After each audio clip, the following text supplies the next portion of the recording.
Okay વિદ્યાર્થી મિત્રો, આપણે ગઈકાલે જે નીટનું પેપર તમે આપ્યું એનું સોલ્યુશન કરીએ. બહુ સહેલું પેપર છે. મેં જોયું ગઈકાલે મને વોટ્સએપમાં પેપર મોકલેલું હોય, પેપર પ્રમાણમાં પણ સહેલું છે. કેવું હતું? સહેલું કેવું?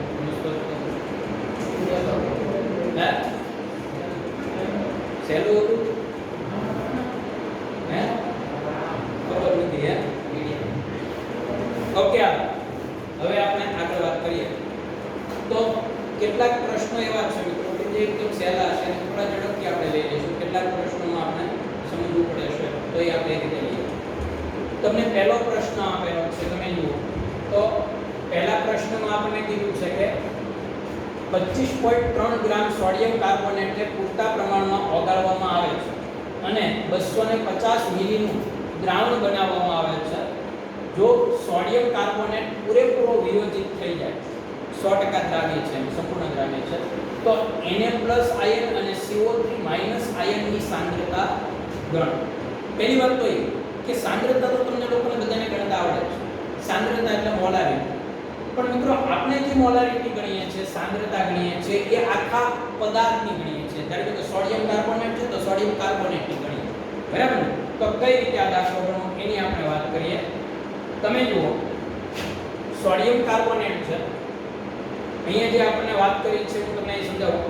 25.3 ગ્રામ સોડિયમ કાર્બોનેટ આપ્યો અને સૌથી પહેલા હું સોડિયમ કાર્બોનેટનું સોડિયમ કાર્બોનેટ ના મોલ શોધીશ. તમને મોલનું સૂત્ર આવડે છે? શું છે મિત્રો મોલનું સૂત્ર? બરાબર છે. એનું વજન કેટલું આપ્યું? 25.3 અને એનું આણ્વીય દળ તમને અહીંયા આપી દીધું છે. કેટલું છે? 106 આપી દીધું ને આપણે. તો શું આવશે બોલો? અને આ તો મેં આ રીતે તમને કરાવ્યું. બાકી તમને એક વાત કરી દઉં કે આ રીતે ન કરો અને સીધું મોલારિટીનું સૂત્ર લાગુ પાડો તો કોઈ પ્રશ્ન નથી.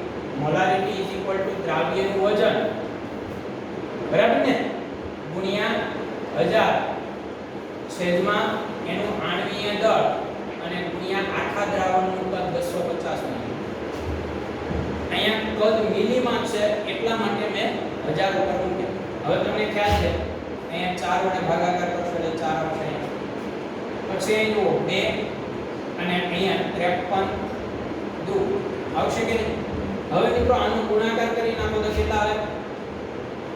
m બરાબર કેટલા થશે બોલો તો? 6.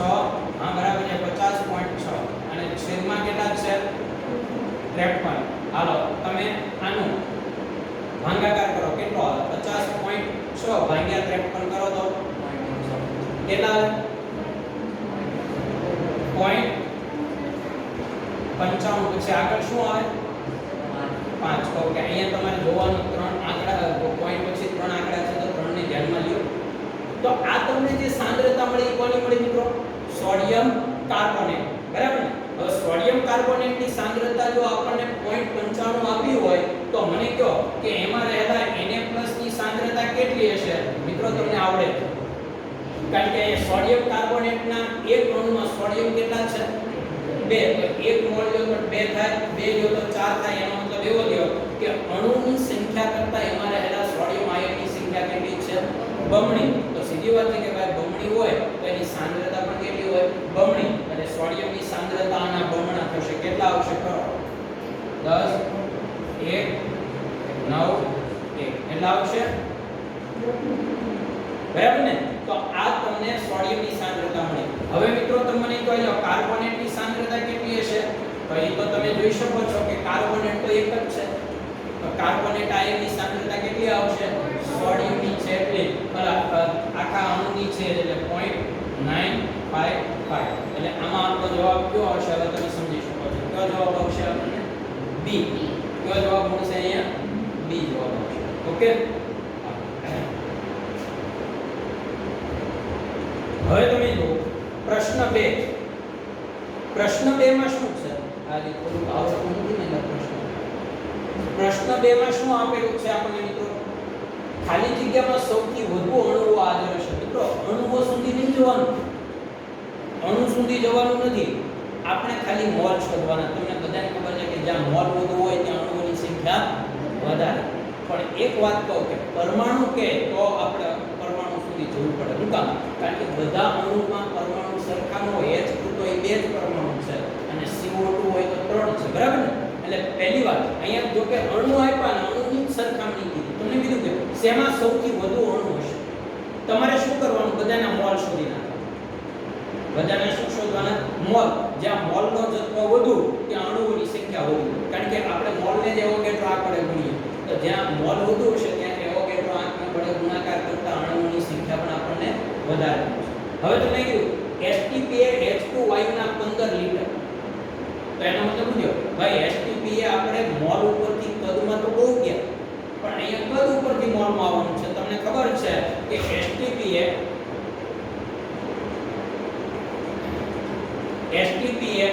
22.4 લિટર ઇક્વલ ટુ 1 મોલ થાય, બરાબર ને? હે તો અહીંયા આપણને હાઇડ્રોજનના કેટલા મોલ આપેલા છે? સોરી, કેટલું કદ આપ્યું છે? 15. તો 15 એ કેટલા? થોડો ખ્યાલ આવી જશે આ તમને. એટલે 15 ભાગ્યા 22 કરો તો કેટલા આવશે જવાબ? 15 ભાગ્યા 22.4 કેટલો જવાબ આવે કે તો મને? હે 0.66. ઓકે, 0.66 સમથિંગ આવશે. હવે એવી રીતે તમારે N2 ના 5 લિટર આપ્યું. હવે 5 લિટર આપ્યું તો આના કરતા આ તમને હાઇડ્રોજનના મોલ મળ્યા. N2 ના મોલ કેટલા મળશે મિત્રો? તો હવે તો તમને ખબર પડી ગઈ. સૂત્ર તો આ જ લાગુ પડે. 22.4 લિટર એ 1 મોલ તો 5 એ કેટલા? અહીં 15 લિટર હતું તો 0.66 મળ્યા તો 5 લિટર એટલે ત્રીજો ભાગ થયો ને? તો આનો ત્રીજો ભાગ થશે ને? અહીં તો તમારે ટૂંકમાં 15 ની જગ્યાએ કેટલા મૂકવાના છે? 5. ઓકે ને? તો કેટલા જવાબ મળશે આપણને મિત્રો? 5 લિટર છે કે આનો ત્રીજો ભાગ મળશે. કેમ? તો કે અહીંયા 15 લિટર છે, આપણને 5 લિટર જાય એટલે આપણને N2 ના મોલ મળે. હવે તમે જુઓ તો H2 ના મોલ. હવે અહીંયા એક પ્રશ્ન છે. H2 ના મોલ STPA કીધા તો શોધન પણ વજન આપ્યું. મિત્રો ચિંતા નહીં કરવાની, કારણ કે વજન આપ્યું હોય એના પરથી મોલ તો આવડે, પણ STPA આપણને ક્યારેક ભૂલ પાડી દે. વજન ઉપરથી મોલમાં STP ની જરૂર જ નથી. વજન ઉપરથી મોલમાં તો STP ની જરૂર જ નથી. વજન ઉપરથી આ ત્રીજો પોઈન્ટ તમારી સામે લો કે હાઇડ્રોજનના મોલ મારે શોધવા હોય તો એનું વજન 0.5 ભાગ્યા એનું આણ્વીય દળ કેટલું છે? 2. H2 છે એટલે 2. તો આનો તમે ભાગાકાર કરશો એટલે કેટલા આવશે? 0.25. એટલે વજન ઉપરથી તો આપણને આવડે. અને ત્રીજું છે O2 નું 10 ગ્રામ. તો O2 નું બોલો આ H2 ના મોલ C. અને હવે હું O2 ના મોલ તમને સમજાવું. કેટલા આવશે કહેશો મને? 10 ગ્રામ વજન છેદમાં O2 નું આણ્વીય દળ કેટલું છે? 32. ચાલો 32 ભાગ્યા 10 કરો તો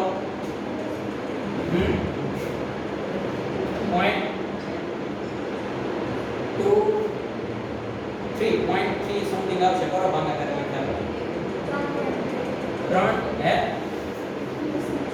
0.3 22 3 એટલે 32 96 અને બે 4 વધે એટલે 1 આવશે. એટલે આવું કંઈક આવશે, બરાબર? હવે મને કહો આમાં સૌથી વધુ મોલ કોના છે? હાઇડ્રોજનમાં એમાં તો અણુઓની સંખ્યા સૌથી વધુ ક્યાં હશે? ખ્યાલ આવી ગયો? તો આ બહુ સિમ્પલ પ્રશ્ન છે. મોલ ઉપરથી સીધા આપણે અણુઓની સંખ્યાનું તારણ કાઢી શકીએ. ખબર પડી યાર? ઓકે. હવે તમે જુઓ આગળનો પ્રશ્ન આપણે જોઈએ. એટલે આમાં તમને મેં જવાબ કીધો એ તમે ખાસ યાદ રાખજો. અહીંયા જો એને મોલમાંથી અણુની સંખ્યા શોધી એવું કંઈ કરવાની જરૂર નથી. મોલ મેળવી નાખો તો પણ ચાલે. કઈ એવોગેડ્રો આંકડા બધાને ગુણવાની જરૂર નથી, બરાબર? હવે 0 ડિગ્રી સેલ્સિયસ અને 1 વાતાવરણ દબાણે 1 લિટર પ્રોપેન વાયુના સંપૂર્ણ દહન માટે ઓક્સિજન વાયુનું કેટલું કદ જરૂરી છે? હવે અહીંયા તમારી પાસે સમીકરણ તમને આવડવું જરૂરી છે સૌથી પહેલી વાત.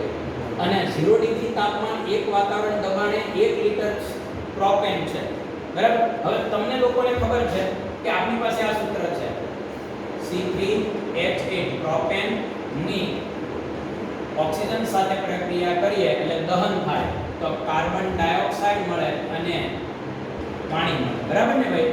હવે તમે જુઓ અહીંયા હાઇડ્રોજન કેટલા છે? 4 8. તો અહીં પાણીના કેટલા અણુ મળશે? 4.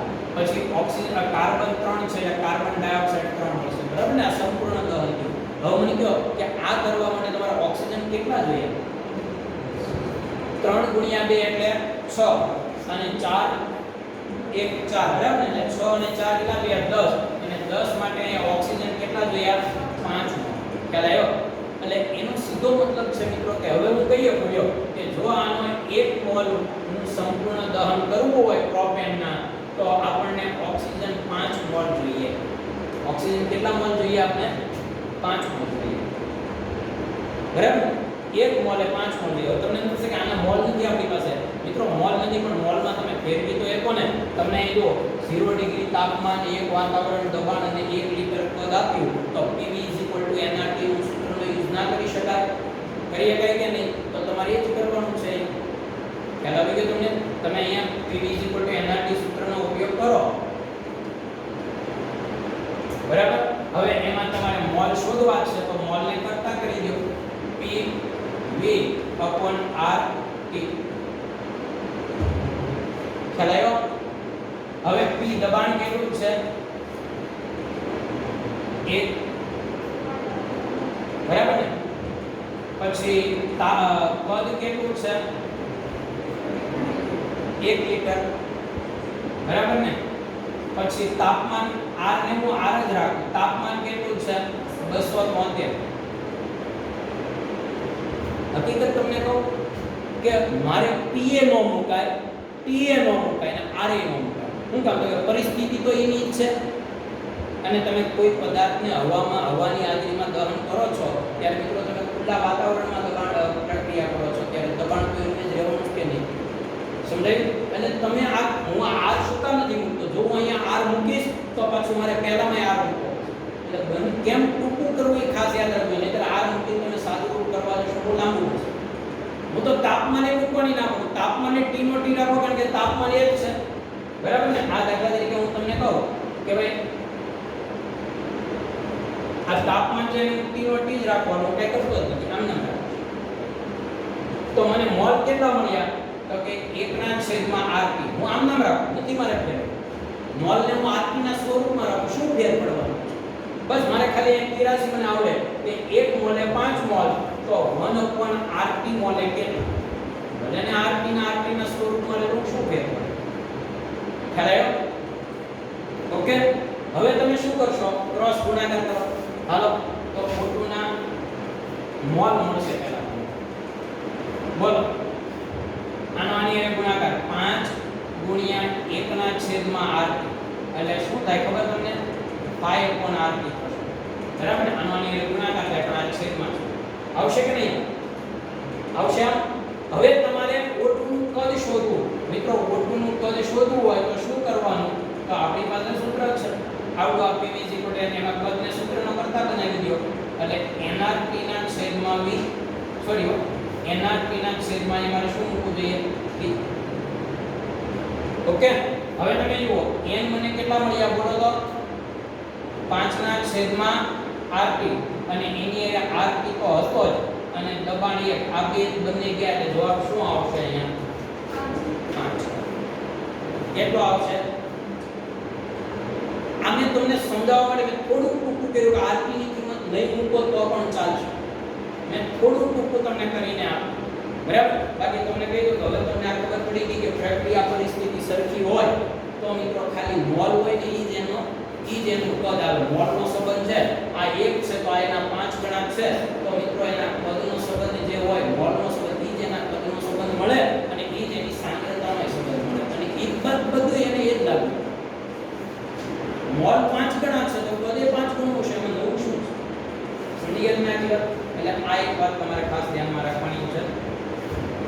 ઓકે. આગળનો પ્રશ્ન જોઈએ.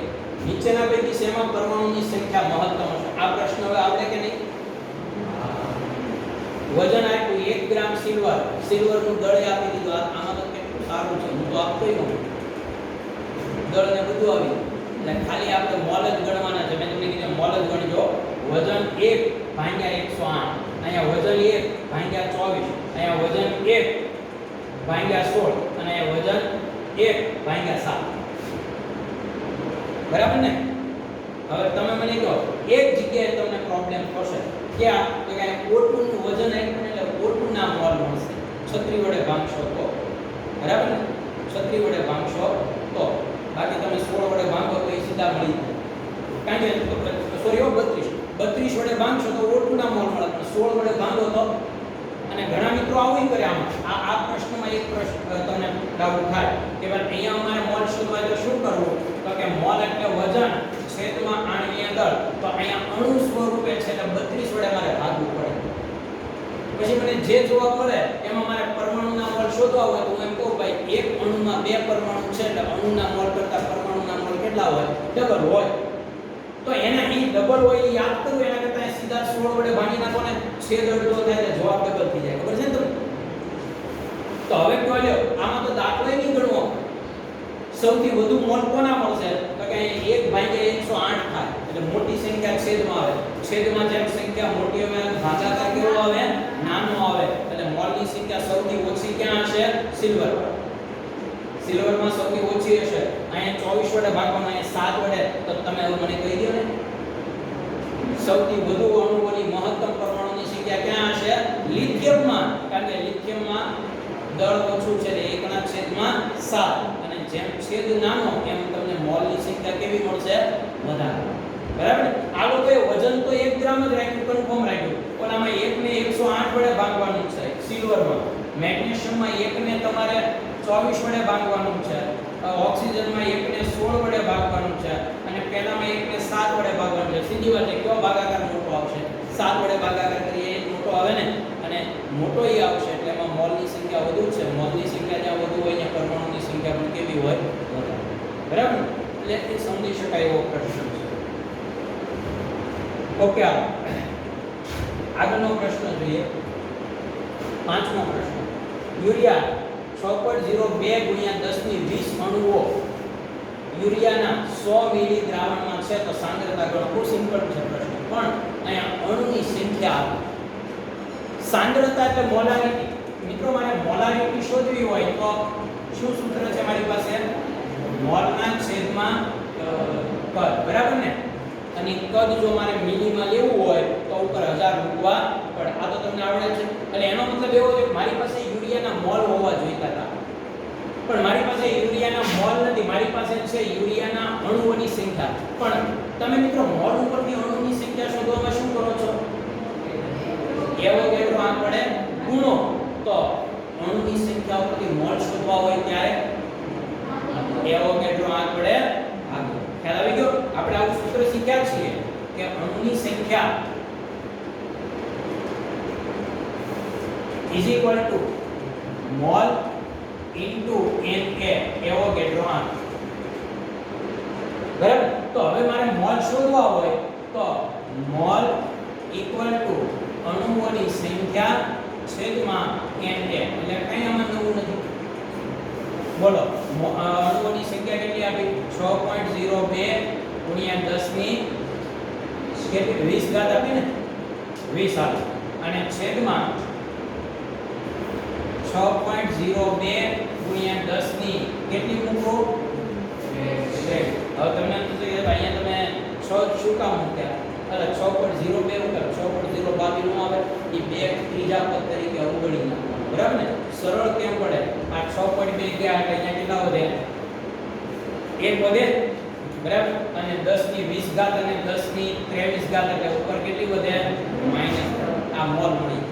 આને તમે આમે લખી શકો ને મિત્રો, 0.001 લખી શકાય, -3 ઘાત એટલે 1000 વડે ભાગવું, 0.001 કહેવાય. હવે આ 0.001 હું અહીંયા મૂકી દઉં, 0.001 ઇન્ટુ, ભાઈ અહીંયા આપણને કદ મિલીમાં આપેલું છે, 100 મિલી આપ્યું છે, તો મારે એને પહેલામાં ફેરવવા માટે અહીં ઉપર શું મૂકવાનું, બરાબર ને? હવે તમે જુઓ આ 2 0 અને આ 2 0 ગયા, 10 વધ્યા, 10 ને પહેલા સાથે ગુણો એટલે કેટલા આવશે, 0.01, એક આંકડો. બહુ સિમ્પલ દાખલો છે, બરાબર? ઓકે, આગળ જોઈએ.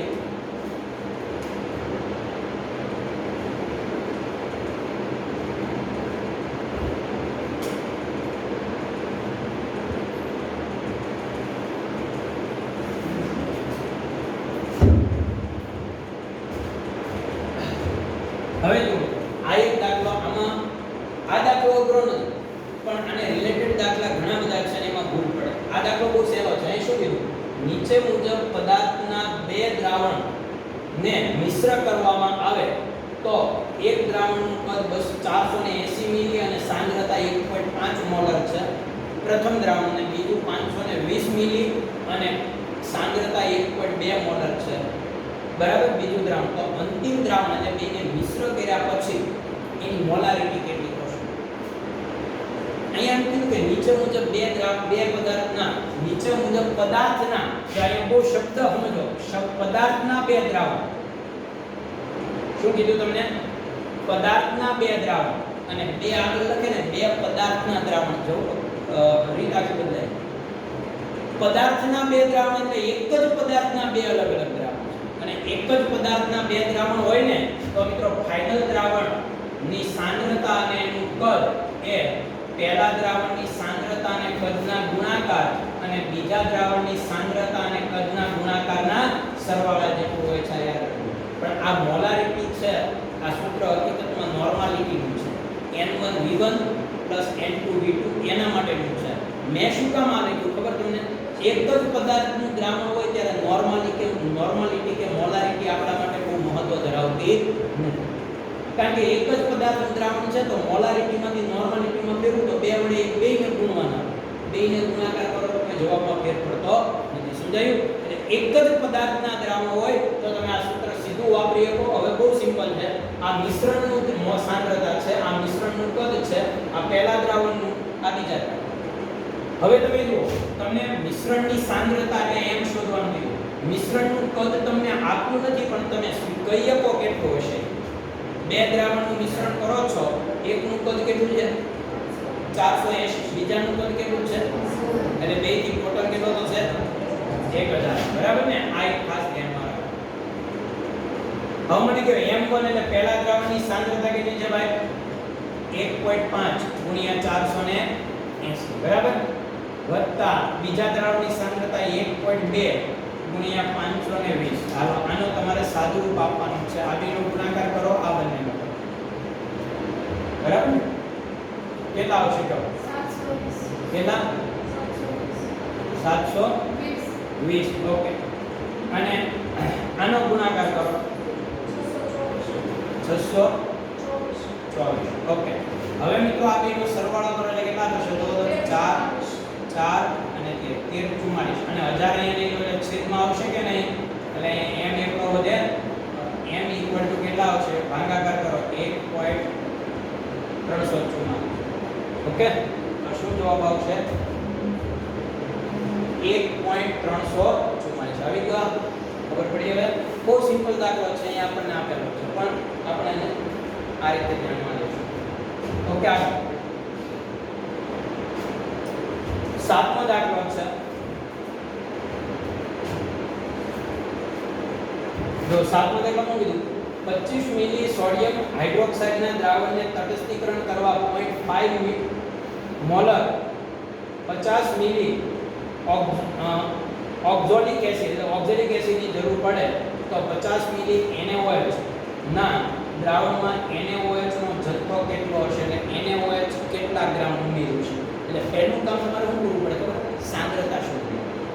મિત્રો જ્યારે એસિડ અને બેઝને તમે લેબમાં પ્રેક્ટિકલ નથી શીખ્યા છે એટલે તમને ખબર ન હોય. એસિડ અને બેઝનું જ્યારે તટસ્થીકરણ થાય ને ત્યારે સૂત્ર મેં તમને હમણાં લખાયું ને એ જ સૂત્ર પણ આ રીતે આવે. N1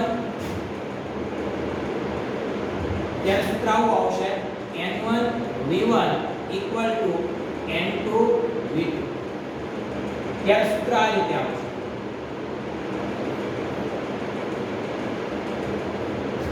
N1V1 N2. જ્યારે બે અલગ દ્રાવણો તટસ્થીકરણ માટેનું સૂત્ર છે કે એસિડની સાંદ્રતા એટલે અમારે એ લખવું આમ લખવું કે NaNB એટલે એસિડની સાંદ્રતા અને કદનો ગુણાકાર બેઝની સાંદ્રતા અને કદના ગુણાકાર જેટલી હોય. આવું કરીશું. સમજી ગયા તમે આખી વાત? હવે તમે એક વાત સમજો. તો અહીંયા પહેલું કામ મારે શું કરવાનું? મને તમે જુઓ સોડિયમ હાઇડ્રોક્સાઇડ એટલે બેઝનું કદ આપ્યું 25 મિલી પણ એની સાંદ્રતા નો આપે અને એની સામે મને ઓક્ઝેલિક એસિડની સાંદ્રતા આપી અને કદ એ હવે પહેલા તો મને ઈ કહો ઓક્ઝેલિક એસિડ એટલે શું તમને ખબર છે ઓક્ઝેલિક એસિડ ખબર છે ઓક્ઝેલિક એસિડ નું સૂત્ર બનાવો COOH અને COH उसमें બે COH હોય તો ઓક્ઝેલિક એસિડ કહીએ છીએ ને આપણે તેમાં એની બેઝિકતા કેટલી છે આ સમજવું પડશે હું જે કહું છું તમે સમજો છો મિત્રો ઓક્ઝેલિક એસિડ આપણે કોને કહીએ છીએ આને કહીએ છીએ કે નહીં બોલો ઓકે આને આપણે શું કહીએ છીએ ઓક્ઝેલિક એસિડ કહીએ છીએ તમારે આને ધ્યાનમાં લેવું છે હવે આ ઓક્ઝેલિક એસિડ ની આ લોકોએ આપેલી સાંદ્રતા આપી સાંદ્રતા એટલે મોલારિટી આપી તમારે નોર્માલિટી શોધવી પડશે હાલો આને હું Na કહું Na શોધવો પડશે કઈ રીતે મળશે કયો હાલો મને કઈ રીતે મળે મોલારિટી ગુણ્યા 2 હું કામ અહીંયા 2H+ છે ને હવે તમને તો કે અહીંયા તમે આ નોર્માલિટી નું સૂત્ર મને કીધું N1V1 N2V2 એમાં n ની જગ્યાએ m મૂકી દો તો આ બધી કઈ જફા કરવા જ ન પડે પણ મિત્રો અહીંયા નો આવે નોર્માલિટી નું જ સ્પેસિફિક સૂત્ર છે મોલારિટી તો ક્યારે મુકાય એક હરખું દ્રાવણ હા એક વાત કહું આ સૂત્રમાં હું સીધો સાંદ્રતા આપી હોત ને મોલારિટીમાં તો હું નોર્માલિટીમાં મૂકી કે ક્યારે કે એસિડ અને બે એક પ્રોટીક હોય એક પ્રોટીક એટલે હું સમજી ગયા આખી વાત તો બાકી નહીં એટલે અહીંયા સૌથી પહેલું કામ તમારે નોર્માલિટી શોધવાની હાલો આની મોલારિટી આપણને મિત્રો 0.5 આપી છે તો નોર્માલિટી 0.5 આપી એટલે એના ડબલ કરશો તો કેટલા આવશે કયો 1 આવશે બરાબર ને તો 1 નોર્મલ જવાબ આવે કેટલો આવ્યો હવે તમે જોજો Na into Va equal to Nb અને Vb હવે n એટલે એસિડ ની સાંદ્રતા મને 1 આપી એનું કદ મારી પાસે 50 મિલી છે ને 50 મિલી જુઓ તો 50 મિલી છે ને 0.5 મોલર 50 મિલી આપ્યું ને આપણને દેખાય છે તમને ઓકે ને એટલે આજે છે તમારી સામે પ્રશ્ન તમારી પાસે પેપર પર છે એટલે આ એક ખાસ ધ્યાનમાં રાખજો મિત્રો કે આપણને જે પ્રશ્ન આપ્યો 50 મિલી આપ્યો હવે અહીંયા પૂછું 1 ગુણ્યા 50 બરાબર આ એસિડ માટે A લખીએ અને બેઝ માટે આપણે શું લખીએ B અને અહીંયા NB મારે શોધવાનો છે અને એનું કદ મને આપી દીધું છે કેટલું આપ્યું છે હવે મને કહો આને અહીંયા લઈ લો તો NB કેટલો થશે મિત્રો 25 અહીંયા ભાગાકારમાં લે કેટલા આવે 2 એટલે આના ઉપરથી એક વાત ક્લિયર થઈ ગઈ કે NaOH ની સાંદ્રતા એટલે નોર્માલિટી મને 2 મોલર હોવી જોઈએ બરાબર ને આ ઓક્ઝેલિક એસિડ ને તટસ્થીકરણ કરવા માટે જે NaOH જોઈએ એ 2 નોર્મલ હોવો જોઈએ હવે 2 નોર્મલ છે એ ખબર પડી ગઈ હવે એની મોલારિટી શોધો મોલારિટી બરાબર બોલો તો એની ઈ જ આવશે કેમ તો કે NaOH માં OH કેટલા હોય એક એટલે એક એસિડિક બેઝ છે ખબર છે ને એ બે હતું હાલો હવે તો કે હવે મોલારિટી મળી ગઈ એટલે મારે શોધવાનું શું છે NaOH નો જથ્થો એટલે એનું વજન મિત્રો વજન શોધવા માટે તમારી પાસે સૂત્ર છે દ્રાવ્યનું વજન ગુણ્યા કદ યાદ કરો દ્રાવ્યનું વજન ગુણ્યા 1000 છેદમાં એનું આણ્વીય દળ અને ગુણ્યા કદ હાલો આ તમને બે આપી દીધા વજન શોધવાનું છે અહીંયા ઊંધું છે વજન શોધવાનું કે આણ્વીય દળ NaOH કેટલું આવશે 40 અને કદ કેટલું છે NaOH નું મિત્રો 25 સોરી આપણને 50 નું શોધવાનું કીધું ને ઓકે તો અહીંયા આપણે શું કરશું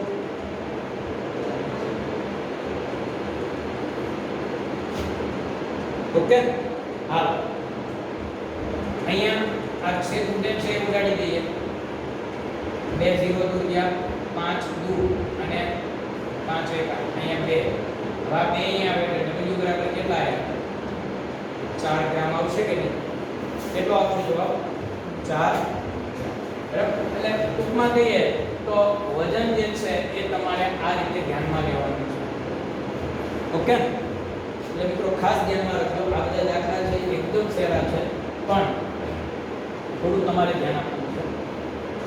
એક અજ્ઞાત 25 ગ્રામ હાઇડ્રોકાર્બન કોણ છે ખબર નથી, દહન કરતા 88 ગ્રામ કાર્બન ડાયોક્સાઇડ અને 9 ગ્રામ પાણી ઉત્પન્ન કરે છે. તો આ અજ્ઞાત હાઇડ્રોકાર્બન શું ધરાવતું હશે?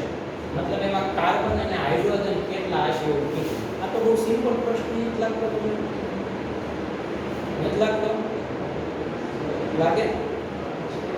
વાહ, હાલો અહીંયા કહું. એક અજ્ઞાત 25 ગ્રામ હાઇડ્રોકાર્બન છે. હાઇડ્રોકાર્બનનું વજન કેટલું છે ભાઈ? 25 ગ્રામ છે. એમાં એનું દહન કર્યું તો કાર્બન ડાયોક્સાઇડ કેટલો છૂટો પડ્યો? હે? અને એનું શું કે કાર્બન ડાયોક્સાઇડ 88 ગ્રામ છૂટો પડ્યો એમાં. બરાબર? હવે તમને ખબર છે કાર્બન ડાયોક્સાઇડમાં કાર્બન ક્યાંથી આવ્યો છે? તો કે હાઇડ્રોકાર્બનમાંથી આવ્યો છે. ક્યાંથી આવ્યો છે? હાઇડ્રોકાર્બનમાંથી આવ્યો છે. હવે તમે મને કહો કે આના 44 ગ્રામ હોય, કારણ કે આનું આણ્વીય દળ 44 છે, તો આના 44 ગ્રામ કાર્બન ડાયોક્સાઇડ લ્યો તમે, તો કાર્બન એમાં કેટલા ભાગ હોય? 12 ગ્રામ હોય. 44 છે 12. મેં કોને આધારે કીધું? કાર્બન ડાયોક્સાઇડ નો આખો આણ્વીય દળ 44 છે. 44 અને કાર્બન 12 છે. બરાબર? તો 44 છે 12. તો આપણી પાસે અહીં કેટલા આપ્યા? કાર્બન ડાયોક્સાઇડ કેટલા આપ્યા? 88 ગ્રામે કેટલા? તો અહીંયા કાર્બન નું દળ તમને કેટલું મળશે? ડબલ, એટલે 24 ગ્રામ મળે કે નહીં? જુઓ તો ખ્યાલ આવ્યો? તો કાર્બન ડાયોક્સાઇડ નું દળ તમને 24 ગ્રામ મળશે. કાર્બન નું દળ.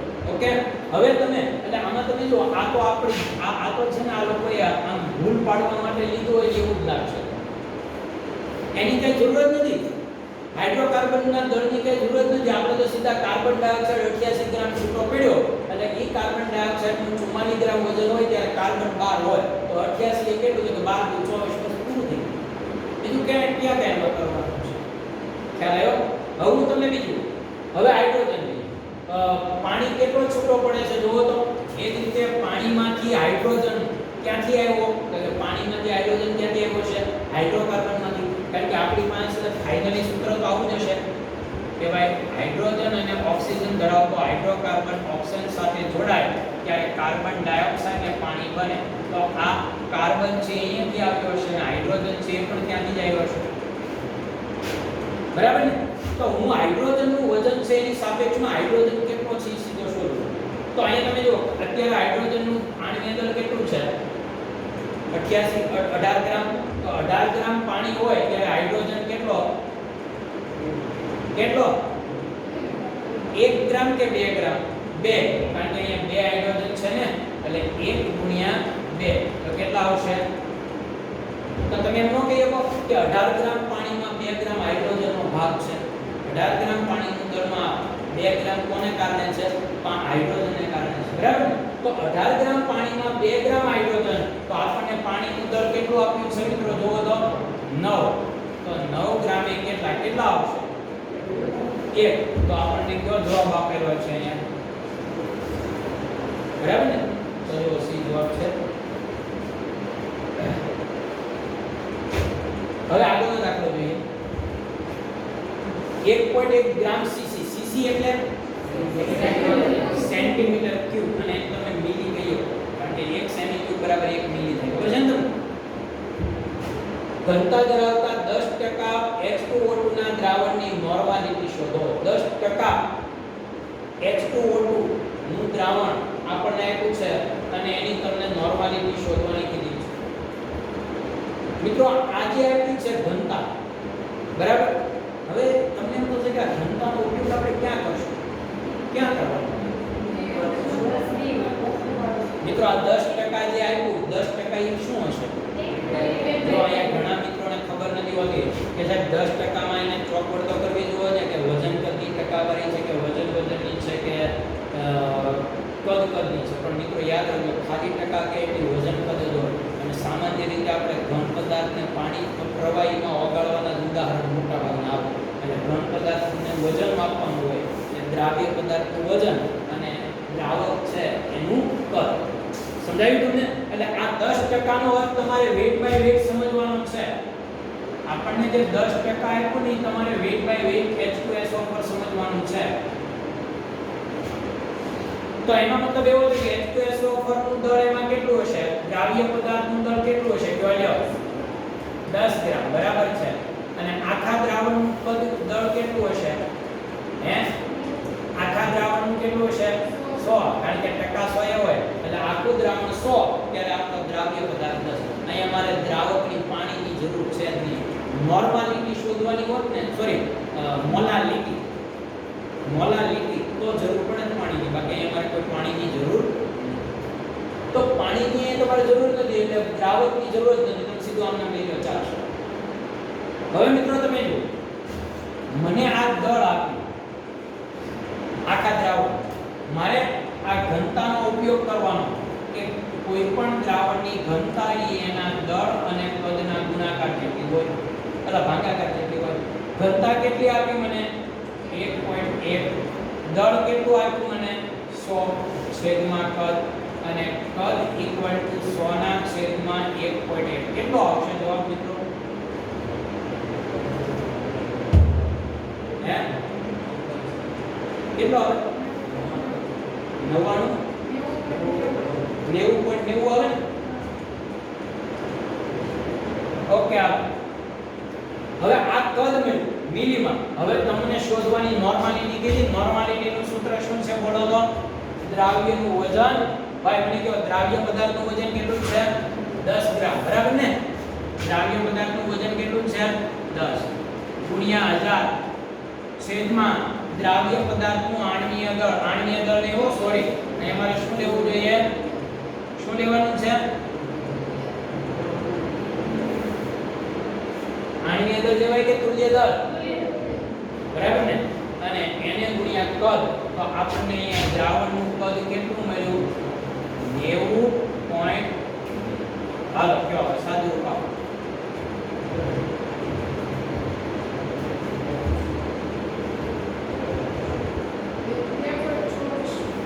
ગયો. તો આપણે ફાઇનલી જવાબ કેવો મળશે? 2.24. એટલે અહીંયા આપણને જે જવાબ આપેલો છે D આપેલો છે 2.24. ખ્યાલ એટલે મિત્રો આ ખાસ ધ્યાનમાં રાખવાનું છે, ઘનતાનો ઉપયોગ તમારે ક્યાં કરવો. હવે તમને એમ થશે કે આ બધું અમારે કરવાનું નહીં. એક આપણી પાસે એક પણ સૂત્ર, એવું પણ મેં એક સૂત્ર તમને લોકોને લખાવેલું છે, જે વિદ્યાર્થીઓને ખ્યાલ છે એ 11માં મૂકવું ને 12માં લખાવેલું છે. તમને ખબર છે મેં આવા મોલારિટી સાથેના સંબંધ સમજાવેલા. Molarity is equal to weight by volume. ખબર છે આવા સૂત્ર આપણે લખ્યા હતા?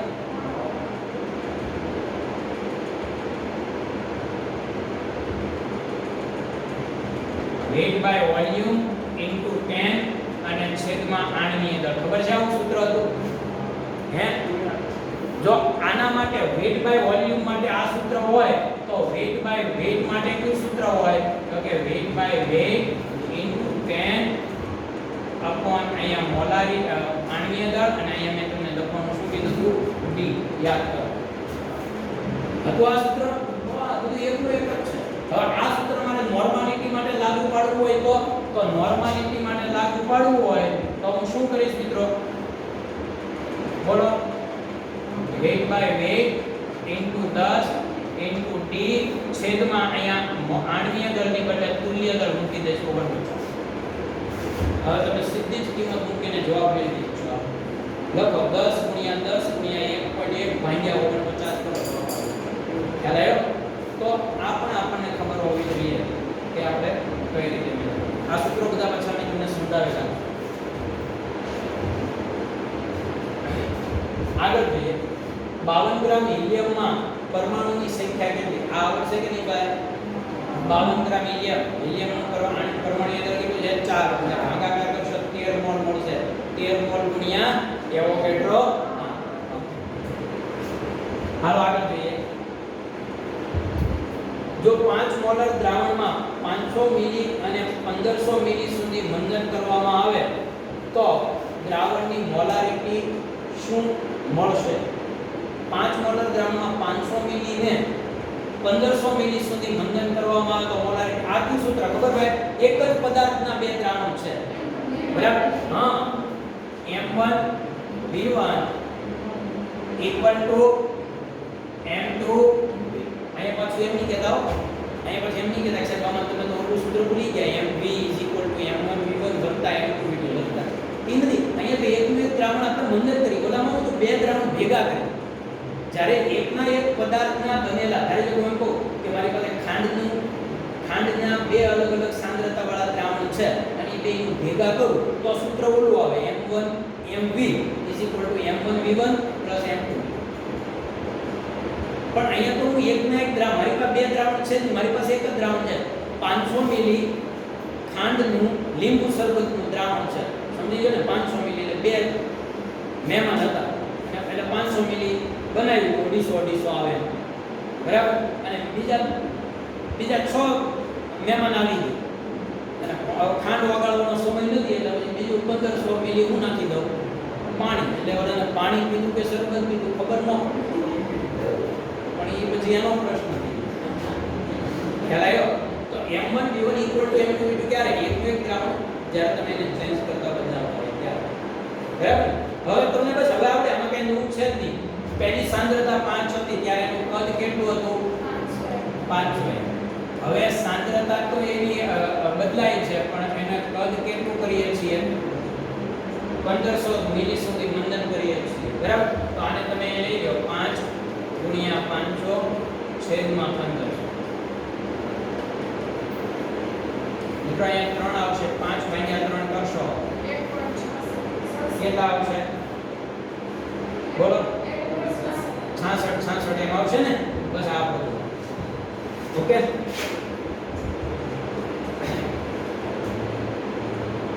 એટલે આ બધા પ્રશ્નો બહુ સહેલા છે. નીચેનામાંથી કયો આલ્કેન કાર્બનના 75% ધરાવે છે એ કેમાં કરાવવાની જરૂર નથી. શું કરવાનું એમાં? કુલ દર, પહેલા બધાનું કુલ દર શોધી નાખો, પછી કાર્બન જોવાનું. દાખલા તરીકે એક ઉદાહરણ આપો કે C2H6 છે, C2H6 છે, તો એ C2H6 નું કુલ દર કેટલું છે? કહો તો મને.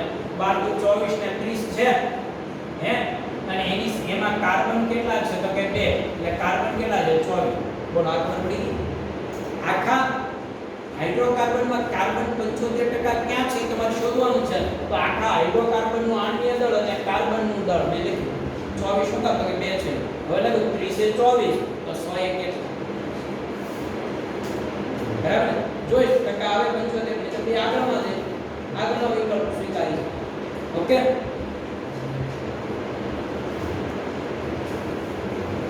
હાલો આગળ. STP એ 200 સેન્ટીમીટર ક્યુબ એસિટિલિનના સંપૂર્ણ દહન માટે જરૂરી ઓક્સિજનનું કદ ખાલી જગ્યા છે અને આ દરમિયાન ઉત્પન્ન થતા CO2 નું કદ ખાલી જગ્યા છે. મિત્રો સંપૂર્ણ દહન માટે જરૂરી ઓક્સિજનનું કદ કેટલું હશે? STP આ દાખલો આગળના દાખલા જેવો છે. મોલ શોધી નાખવાના. મોલ ન શોધો તો ચાલશે, કારણ કે તમને કદ હોય જેવો કદનો મોલ નો સંબંધ હોય એવો જ કદનો હોય. હમણાં મેં સમજાવ્યું, ખબર? ખૂબ જ ઝડપથી કહી દો. એસિટિલિન છે ભાઈ. એસિટિલિન એટલે કોણ? C2H2, જેને આપણે એનો IUPAC નામ શું છે? ઇથાઇન, બરાબર ને? એનું ઓક્સિજન સાથે તમે સંપૂર્ણ દહન કરો તો કાર્બન ડાયોક્સાઇડના 2 અણુ મળે. એટલે કે 2 કાર્બન છે અને પાણીનો 1 અણુ મળશે, બરાબર ને? તો ઓક્સિજન કેટલા જોઈએ અમારે? 2 * 4 અને 1 5. 5 જોઈએ તો એનું 5/2 લખો અથવા તો 2/5, કારણ કે 5 જોઈએ એટલે અણુ મારી પાસે કેટલા હોવા જોઈએ? 10 ઓક્સિજનની જરૂરત તો કેટલા અણુ લે? 5. પણ 5 ઓક્સિજનની જરૂર છે તો એના અડધા દઉં ને, 2.5 કઢી અથવા તો 5. હવે તમે જોઈ શકો છો કે આના 1 મોલ જથ્થાનું સંપૂર્ણ દહન કરવા આના કેટલા મોલની જરૂર પડી ભાઈ? 5/2 મોલની જરૂર પડી કે નહીં? બોલો આ ખ્યાલ આવી ગયો તમને? પછી તમારે જો અહીંયા અપૂર્ણાંક સંખ્યા ન લખવી તો આખા સમીકરણને 2 વડે શું કરવાનું? ગુણવાનું. એ પણ તમને આવડે છે. આવડે છે ને? એ કરવું હોય તો એ કરીએ. હવે બોલો આના 1 મોલે જો આના 5.2 મોલની જરૂર પડતી હોય, 5/2 મોલની જરૂર પડતી હોય તો આનું આપણને કદ આપ્યું. કેટલું કદ આપ્યું? કેટલું છે જુઓ તો? 200 મિલી. તો અહીં લખો કે 200 મિલી એ કેટલા? તમને એમ થશે કે આ મોલ નો સંબંધ અને એમાંની તમે સીધા આવી ગયા પદમાં યસ મિત્રો કઈ ફેર ન કઈ ફેર ન કારણ કે પરિસ્થિતિ તો એચટીપી સેમ જ છે હું મોલ ની સરખામણી કરું કે પદની કરું કઈ ફેર પડે નહીં તમે સીધી 83 મૂકી દેજો જવાબ આવી જશે ઓકે એટલે આપણે આ રીતે જવાબ મેળવી શકીએ બોલો કેટલા આવશે આનો ક્રોસ ગુણાકાર કરો તો ભાઈ 5.2 સીધો નીચે લઈ લો ઇન્ટુ 200 અહીંયા તમે ભાગાકાર કરશો એટલે 100 વધે 100 માં 5 એટલે કેટલા આવશે 500 તો 500 મિલી ઓક્સિજનની જરૂર પડશે મિલી બોલો કે સેમી ક્યુબ બોલો કે ફેર પડે આ પહેલો જવાબ મળી ગયો આપણે પહેલો જવાબ મળી જાય ને ઘણી બધી વાર તો એ એક જ વાર હોય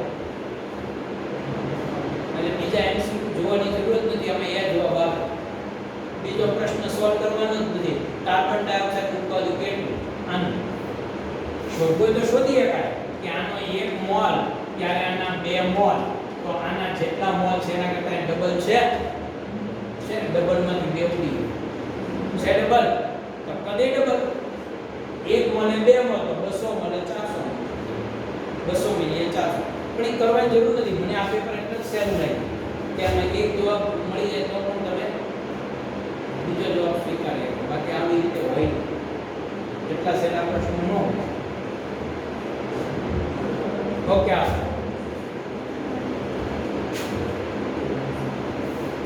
હવે જુઓ તો વીજભારિત આમાં તો આ પ્રોટોન ન્યુટ્રોન ને ઇલેક્ટ્રોન ની સંખ્યા પણ કઈ કરવાની છે આવડે કે 11 વાળા પૂછી લેશો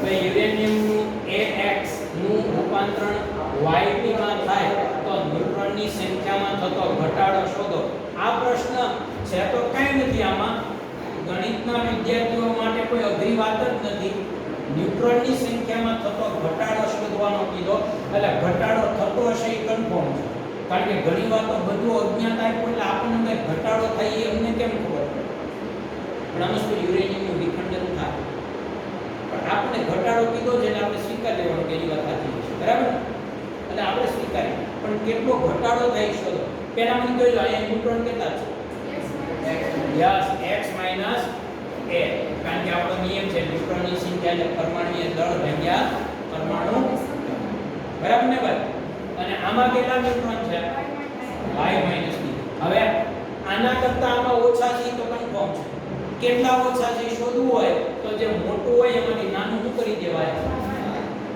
બસ જવાબ આવી ઓકે ધારી લો કે આ પ્રશ્ન આમ હોય યુરેનિયમ 92238 અને Pb છે એમાં એક કોઈ પણ સંખ્યા છે 37 74 જે હોય તો શું થાય તો અહીંયા ન્યુટ્રોનની સંખ્યા શોધો અહીંયા શોધો પછી એમાંથી શું કરી દો ઓકે એટલે આમાં કોઈ અઘરો પ્રશ્ન જ નથી આ તમે સમજી શકો પરમાણુ ક્રમાંક 50 ધરાવતા તત્વોમાં n + l = 5 થાય તેવી કક્ષકોમાં ઇલેક્ટ્રોનની સંખ્યા શોધો ત્રીજા પ્રશ્નનો જવાબ કરો બીજા પ્રકરણનો પ્રશ્ન છે n + l = 5 થાય પહેલા તો મળી ગયો કે 50 પરમાણુ ક્રમાંક હોય એમાં ઇલેક્ટ્રોનની સંખ્યા કેટલી હશે 50 હવે આપણી પાસે કક્ષાનો ક્રમ છે 1s બોલો તો પછી 2p 3s 3p 4s 3d 4p 4p ને 4p 5s 4d બરાબર ને 4d પછી કોણ આવશે 5p પછી 6s પછી 4f 6s 4f અમારી વાત 50 ઇલેક્ટ્રોન માં આપણે ગણીએ 2 2 4 ને 6 10 બરાબર ને આમ તો મારે આમ નો કહેવાય મારે તમને ખાલી એટલું કહેવાય કે ક્રિપ્ટોન 36 આર્ગોન 18 તો અહીંયા હિલિયમ અહીંયા સુધી ભરાય એટલે આર્ગોન 18 બરાબર ને અહીંયા આ નિયમ 10 આર્ગોન 18 ક્રિપ્ટોન 36 બરાબર ને અને જેનો ચોકનો વધી જાય એટલે અહીંયા સુધી 36 36 ને 2 38 38 ને 10 48 48 ને 2 50 થઈ ગયા ને ઓકે ખ્યાલ આવ્યો?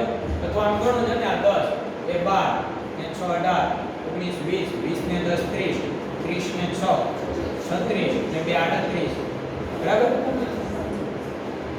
થઈ ગયા 48 ને 2 હવે તમને એક વાત અહીં લખી છે કે n l બરાબર 5 થાય એવી કક્ષકો કઈ?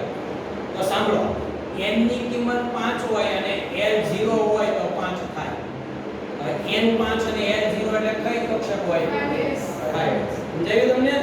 પછી n ઘટાડતા જાઓ અને આને વધારતા જાઓ બેનો સરવાળો 5. તો આ કઈ કક્ષક હશે? 4p. પછી 3 અને 2 લખું બરાબર તો 5 થાય એટલે કઈ આવશે? 3d. પછી અહીંયા 2 લખું અહીંયા 3 લખું નો આવે ને? મુખ્ય ક્વોન્ટમમાં કરતા કોઈ વિમાન ક્વોન્ટમમાં કોઈ દિવસ વધે? હાલો આગળ. આમાં કેટલા ઇલેક્ટ્રોન છે? 5s માં 2. 5p માં કેટલા? સોરી 4p માં કેટલા છે? 6 બરાબર ને? અને 3d માં કેટલા છે? 10. તો કેટલા છે પૂરા છે? 18. કેટલા આવશે? ઓકે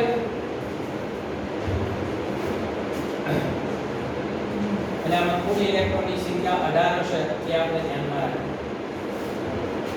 હાલો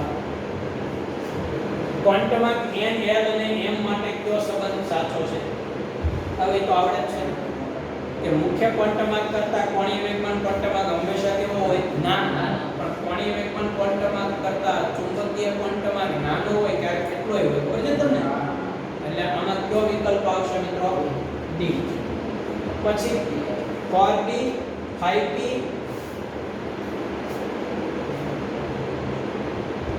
4d 5p 4f અને 5f અને 6p કક્ષકને તેની ઊર્જામાં થતા ઘટાડાના ક્રમના આધારે ગોઠવો.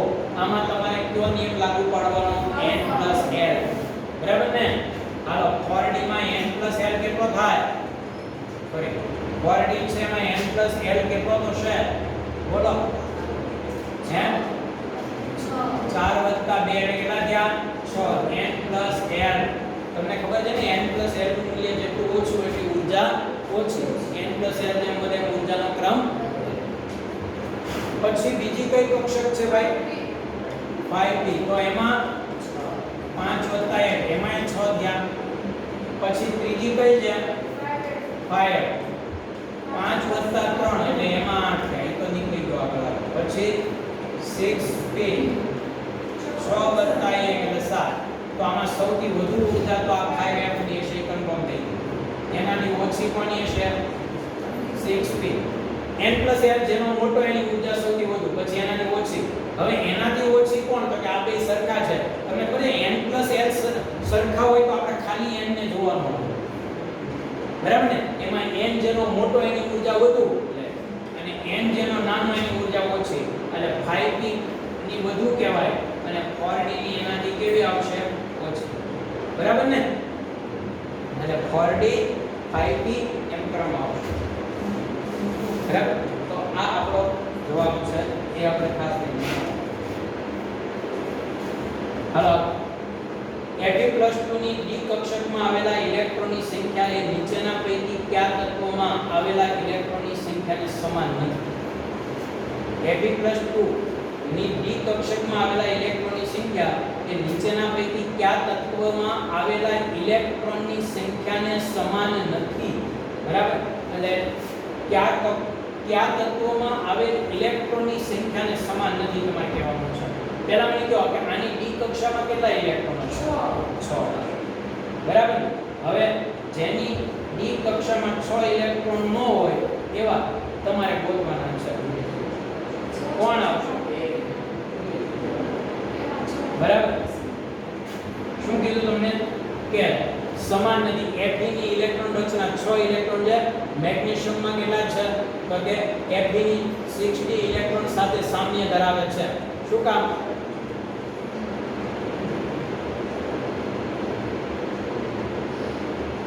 શું કામ ભાઈ એની સાથે સામ્ય ધરાવે છે? તમે જુઓ તો કહીએ છો તમે મેગ્નેશિયમ માં તમે જુઓ તો અહીંયા આપણને કીધું છે કે 6 s ઇલેક્ટ્રોન Fe ની 6d ઇલેક્ટ્રોન સાથે સામે, પછી ક્લોરીન તો એમાં 11p ઇલેક્ટ્રોન છે અને પહેલામાં એટલે કે 6d સાથે સામ્ય ધરાવતા નથી. આ વાક્યમાં ભૂલ છે એટલે પ્રશ્ન છે.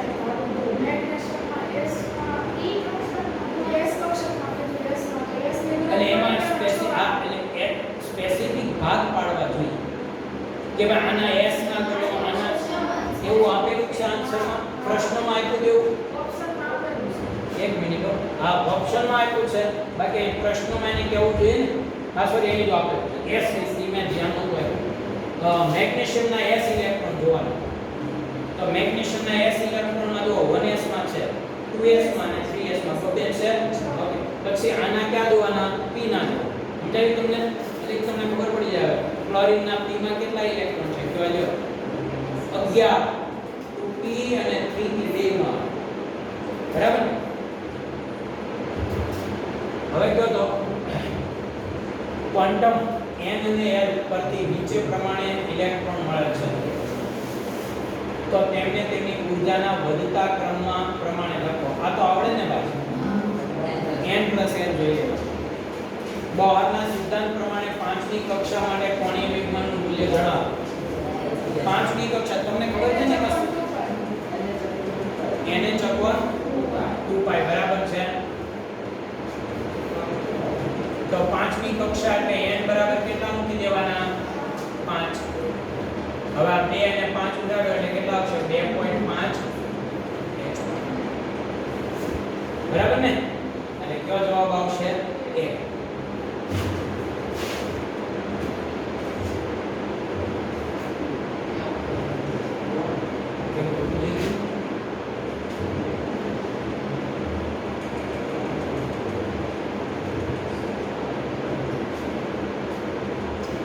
n બરાબર 4 અને m બરાબર -2 ક્વોન્ટમ આંક સાથે સંકળાયેલ ઉપકોષોની સંખ્યા શોધો.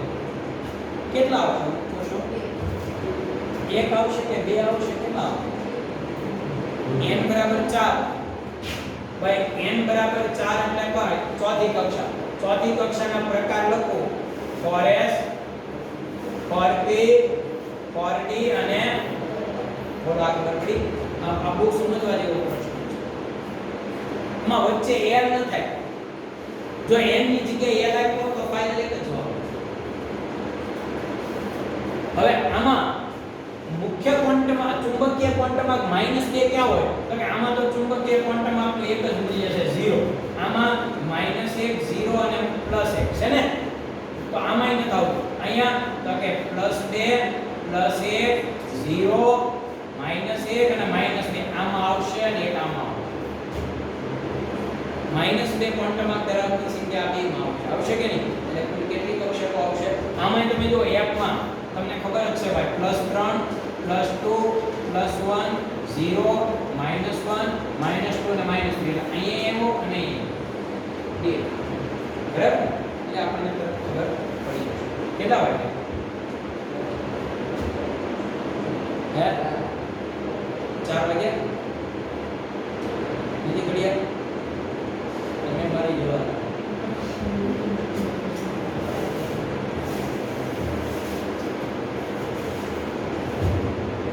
બોલો તો ભાઈ.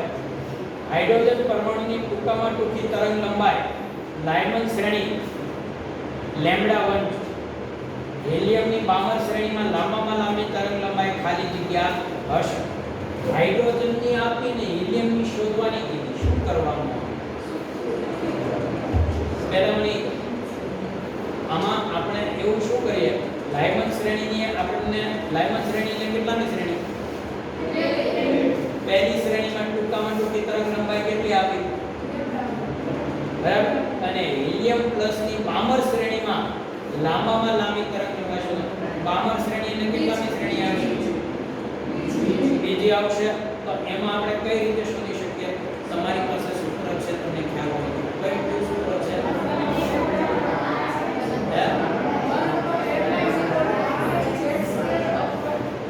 તરંગ લંબાઈ સીધી શોધવા માટેનું સૂત્ર છે આપણી પાસે એક, તમને ખ્યાલ હોય તો આ સૂત્ર છે ni² -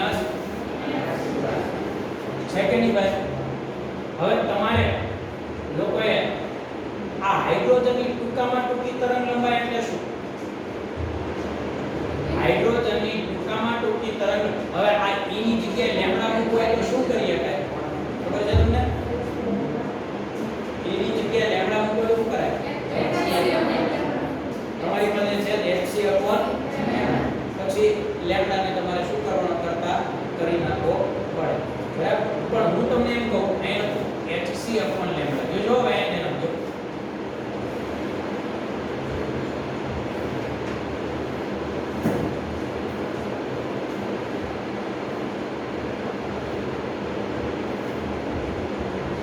આ તમારી સામે છે આ હાઇડ્રોજન છે હવે આ જ વાત હું હિલિયમ માં કરીશ આને હું 1 કહું હિલિયમ ની તરંગ લંબાઈને 2 કહી દઉં hc upon lambda 2 rh પછી 1 upon ni square minus 1 upon ni આ rh ને આ બધું હું શું કરી નાખું હવે હું શું કરું બોલો તો લેમ્બડા ગુણ્યા છેદમાં લેમ્બડા ઊંધું થઈ જાય ને અને આમાં આની ટૂંકામાં ટૂંકી તરંગ લંબાઈ એટલે શું ભાઈ ટૂંકામાં ટૂંકી તરંગ લંબાઈ યાદ રાખજો કે તો અહીંયા આ નાનો હોવો જોઈએ આ લેમ્બડા નાનો મળે તો ઈ કેવો મળવો જોઈએ મોટો કારણ કે બે વ્યસ્ત અને ઈ મોટો ક્યારે મળે જ્યારે આ પદ છે ઈ કેવું હોવું જોઈએ આ નાનું જેટલું આને તમારે સાંભળજો આને તમારે મોટો મેળવવો હોય તો આ ગુણાકાર મોટો હોવો જોઈએ ઈ મોટો ક્યારે થાય કે આ બાદબાકી વાળો ભાગ નાનો હોય ત્યારે બાદબાકી વાળો ભાગ ક્યારે નાનો હોય તો કે આ મોટો હોય ત્યારે અને એનો મતલબ એ કે ઇન્ફિનિટી હવે આ વસ્તુ પકડવાની એક બીજા વચ્ચેનો સંબંધ આવશે તો મિત્રો આવશે એટલે અહીં તમારે એક મૂકવાના ઇન્ફિનિટી ઓકે પછી એવી રીતે આની ટૂંકામાં ટૂંકી તરંગ લંબાઈ એટલે અહીં એક સોરી 52 શ્રેણી છે ને તો કેટલાની શ્રેણી છે બીજ એટલે ઇનિશિયલ આ 2 લેવો પડશે અને આ કેટલો લેવો પડશે 3 2 અને 3 અને અહીંયા જોજો તમે આ જે આપ્યું છે 1/1 પેલું તો ઇન્ફિનિટી એટલે 0 થઈ જાય અહીંયા હું 2 લઈશ એટલે 2 નો વર્ગ કેટલો થાય 4 અને અહીંયા હું 3 લઈશ 3 નો વર્ગ કેટલો થાય 9 ક્રોસ ગુણાકાર કરો સાદું રૂપ આપો એટલે જવાબ આવશે ખ્યાલ આવી ગયો તમને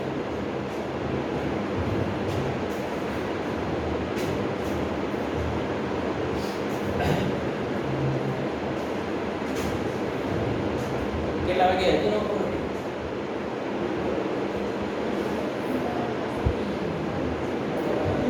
કાઈ વાંધો નહીં તો એટલા પ્રશ્ન રાખ્યો હવે કેટલો લેક્ચર થઈ ગયો એટલે એ નથી બતાતો આજકાલ